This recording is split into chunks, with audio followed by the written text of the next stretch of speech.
Hello everyone, welcome back to my channel Mampi lifestyle. তোমরা সবাই কেমন আছো? আশা করছি ভালো আছো, আমিও বেশ ভালো আছি।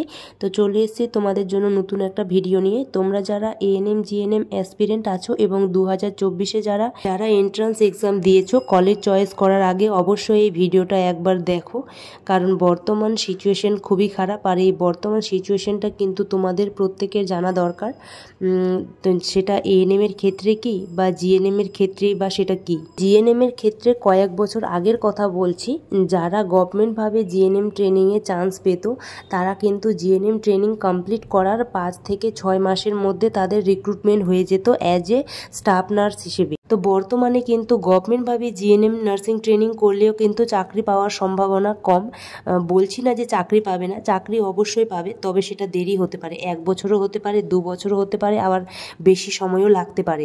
কারণ বর্তমানে কিন্তু জিএনএমে সেইভাবে রিক্রুটমেন্ট হচ্ছে না এই কয়েক বছর ধরে।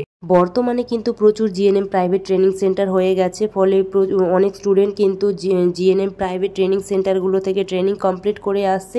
এবার আসার পর ওয়েস্ট বেঙ্গলে 6 মাস প্র্যাকটিসের পর তারা কিন্তু ওয়েস্ট বেঙ্গলের রেজিস্ট্রেশন হাতে পেয়ে যাচ্ছে।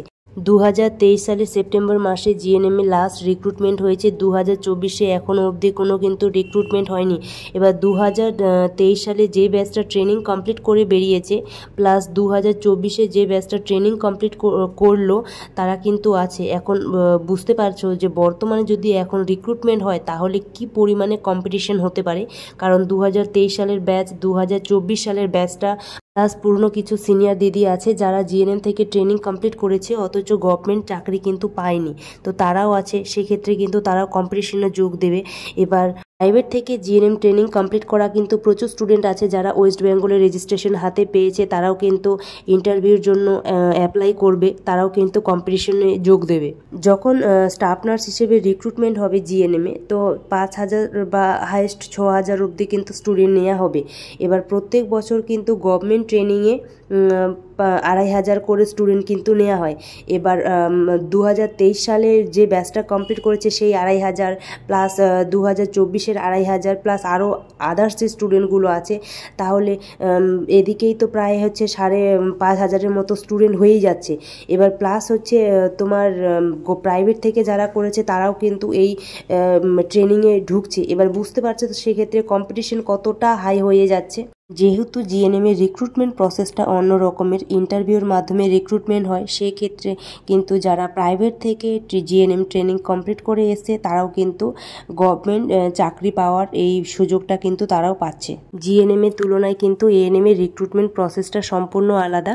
এএনএম এ কিন্তু কোনো রকমের ইন্টারভিউ হয় না, আর এএনএম ট্রেনিং কোনো প্রাইভেট ট্রেনিং সেন্টার থেকে কিন্তু করা যায় না, শুধুমাত্র গভর্নমেন্ট ট্রেনিং সেন্টার থেকেই এএনএম ট্রেনিং করা যায়। আর এএনএম এর যখন রিক্রুটমেন্টটা হয় তো ওটা কিন্তু ব্যাচ ধরেই হয়। একই ব্যাচে যতজন ট্রেনিং করেছে সেই অনুযায়ী কিন্তু স্বাস্থ্য ভবন থেকে ডিরেক্ট পোস্টিং অর্ডার বেরোয় এএনএম এর ক্ষেত্রে।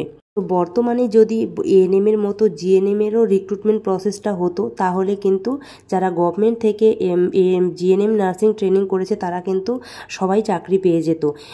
প্রাইভেট থেকে যারা করেছে তারা কিন্তু সেইভাবে চান্স পেত না। আর হ্যাঁ, জিএনএম রিক্রুটমেন্টের ক্ষেত্রে কিন্তু এইচএস এবং মাধ্যমিকের নাম্বারটা কিন্তু খুব দেখা হয়, তো তোমরা সেই বুঝে কিন্তু চয়েস ফিলিংটা করবে। অনেকেরই দেখা যায় যে মাধ্যমিকে এইচএসে নাম্বার কম পেয়েছে অথচ এন্ট্রান্স এক্সামে ভালো একটা র্যাঙ্ক করেছে। তো সেই হিসেবে কিন্তু তোমরা মাধ্যমিক এইচএসে নাম্বারটা দেখে বুঝে কিন্তু সেই হিসেবে কিন্তু চয়েস ফিলিং করবে। আর আমি একবারও বলছি না যে জিএনএম খারাপ, অবশ্যই জিএনএম ভালো, প্রমোশনের ভালো একটা স্কোপ আছে। তো তোমরা অবশ্যই কিন্তু চয়েস ফিলিংয়ের আগে বর্তমান পরিস্থিতির কথা মাথায় রেখে সেই অনুযায়ী কিন্তু তোমরা চয়েস ফিলিংটা করবে। বর্তমানে কিন্তু একটা গভর্নমেন্ট জব পাওয়া খুবই দুষ্কর ব্যাপার, কারণ কয়েক বছরের আগের চিত্রটা কিন্তু অন্যরকম ছিল আর বর্তমানে চিত্রটা কিন্তু অন্য রকমের। তাই মনে হলো তোমাদের এই বিষয়টা জানানো দরকার, তো সেই বুঝে কিন্তু তোমরা ডিসিশন নেবে। তো আশা করছি তোমাদের জন্য ভিডিওটা খুবই হেল্পফুল হবে, এবং ভিডিও যদি ভালো লাগে তাহলে অবশ্যই লাইক করবে এবং কমেন্ট করে জানাবে। যারা এএনএম এন্ট্রান্স এক্সাম দেবে তাদেরকে বেশি বেশি করে ভিডিওটা শেয়ার করবে। তো তোমরা নেক্সট কোন টপিকে ভিডিও দেখতে চাও সেটা আমাকে অবশ্যই কমেন্ট করে জানাবে। তো দেখা হচ্ছে নেক্সট কোনো ভিডিওতে, ততক্ষণে সবাই ভালো থেকো, সুস্থ থেকো, বাই।